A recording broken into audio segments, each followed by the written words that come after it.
વર્ષની શરૂઆતની સાથે જ રાજ્યને મળ્યા છે બે નવા જિલ્લા। ત્યારે શું છે બનાસના બે નવા જિલ્લા, આવો બતાવીએ।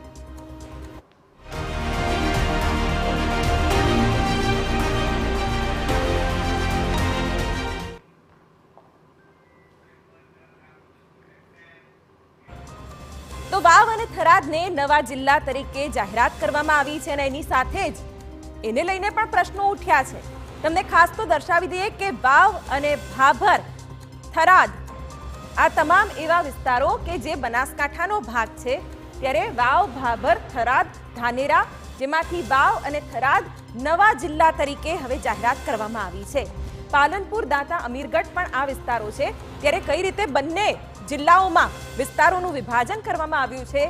વાવ, ભાભર, થરાદ, ધાનેરા જે હવે વાવ અને થરાદ નવા જિલ્લાનો ભાગ રહેશે, જ્યારે કે બનાસકાંઠામાં પાલનપુર, દાંતા અને અમીરગઢનો સમાવેશ કરવામાં આવશે। એટલે આજે 2025ની શરૂઆતની સાથે જ ગુજરાતને નવા બે જિલ્લાઓ મળ્યા છે અને આ સાથે જ જે રીતે આ વિભાજન જોઈ શકાય છે જિલ્લાવાર, તે પણ અમે આપને બતાવી રહ્યા છીએ। સુઈગામ, લાખણી, દિયોદર, કાંકરેજ એ પણ નવા જિલ્લા વાવ, થરાદમાં તેનો સમાવેશ કરવામાં આવશે અને દાંતીવાડા, વડગામ, ડીસા જે બનાસકાંઠાનો ભાગ રહેશે। કલર પ્રમાણે અમે આખું સેપરેશન તમને બતાવી રહ્યા છીએ કે કઈ રીતે આ આખા જિલ્લાઓને વિસ્તાર પ્રમાણે વિભાજિત કરવામાં આવ્યા છે અને સુઈગામ છે, લાખણી છે, દિયોદર, કાંકરેજ જે વાવ અને થરાદનો હવે ભાગ રહેશે, જ્યારે કે વાવ, થરાદમાં 8 તાલુકાઓનો સમાવેશ કરવામાં આવ્યો છે, જ્યારે કે બનાસકાંઠામાં 6 તાલુકાઓનો સમાવેશ કરવામાં આવ્યો છે। ત્યારે નવા જ વર્ષે આ નવી જાહેરાત કરવામાં આવી છે, જેમાં 8 તાલુકાઓ આ રીતે વાવ, થરાદમાં રહેશે। વિસ્તાર પ્રમાણે વાત કરી લઈએ તો વાવ અને થરાદ જેનો વિસ્તાર રહેશે 6257 ચોરસ કિલોમીટરનો વિસ્તાર રહેશે, જ્યારે કે બનાસકાંઠાનો વિસ્તાર 4486 ચોરસ કિલોમીટરનો વિસ્તાર રહેશે। ત્યારે એ પણ દર્શાવી દઈએ કે 4 નગરપાલિકાઓનો પણ સમાવેશ વાવ, થરાદમાં થશે, જ્યારે કે બનાસકાંઠામાં 2 નગરપાલિકાનો સમાવેશ કરવામાં આવશે।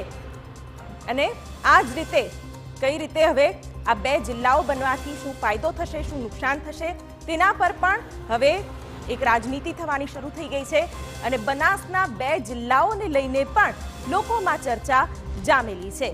જો વાવ, થરાદની વાત કરવામાં આવે તો ખાસ તો વર્ષોથી આ માંગણી કરવામાં આવી હતી અને નવા જિલ્લા પાડવાની કેમ જરૂર પડી તે પણ અમે આપને વધુ સ્પષ્ટતાથી સમજાવી દઈએ કે જેમાં વર્ષોથી આ માંગ હતી કે વાવ, થરાદ અલગ જિલ્લો બને અને એ માંગણી હવે 2025ની શરૂઆતની સાથે ક્યાંક સંતોષાતી દેખાઈ રહી છે।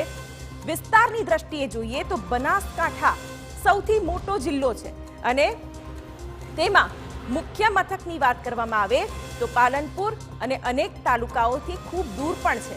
એટલે વિસ્તારની દ્રષ્ટિએ ખૂબ મોટો બનાસકાંઠા જિલ્લો, પરંતુ વિસ્તાર પ્રમાણે તેના સંચાલન પ્રમાણે તેને અંતર વધી જતું હતું અને લોકોને આ અંગે ખૂબ મુશ્કેલીઓ પણ થતી હતી અને એના કારણે જ આ વિભાજન કરીને લોકો માટે ક્યાંક સરળતા કરવામાં આવી છે।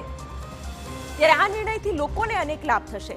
સૌથી મોટો લાભ એ થશે કે હવે જિલ્લાના મુખ્ય મથકમાં જવા માટે લાંબી મુસાફરી કરવા પડશે નહીં અને ઝડપથી જરૂરી કામ થઈ શકશે। જો થરાદ જિલ્લો બને તો અમારે અંતર પણ ઘટી જાય, 2-3 દિવસ આર્થિક રીતે જે નુકસાન થાય તે પણ ઘટી જાય અને ખૂબ જ આનંદ અનુભવીએ છીએ। જો થરાદનો તાલુકો આવતો જતો એક જણનો ભાડો 250 રૂપિયા, તો જવા આવવાનો 500 રૂપિયા ખર્ચો થાય અને જમવાનું ને બીજું।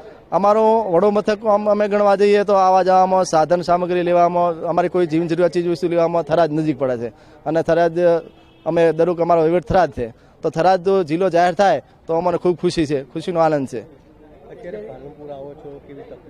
અમે પાલનપુર આવો એટલે અમારા પાસે પહેલે પ્રથમ તો આર્થિક રીતે અમે સજ્જ નથી, એટલે ભાડું નથી હોતું ગોદામમાં અને ભાડું જેમ જેમ કરીને અહીંયા આવો તો ખર્ચો પણ વધી જાય છે। 500 રૂપિયા જવા ભાડું થાય છે અને 500 રૂપિયા અન્ય ખર્ચો થઈ જાય છે, જેમ કે ખાવા પીવાનું થાય એટલે ખર્ચો થઈ જાય છે।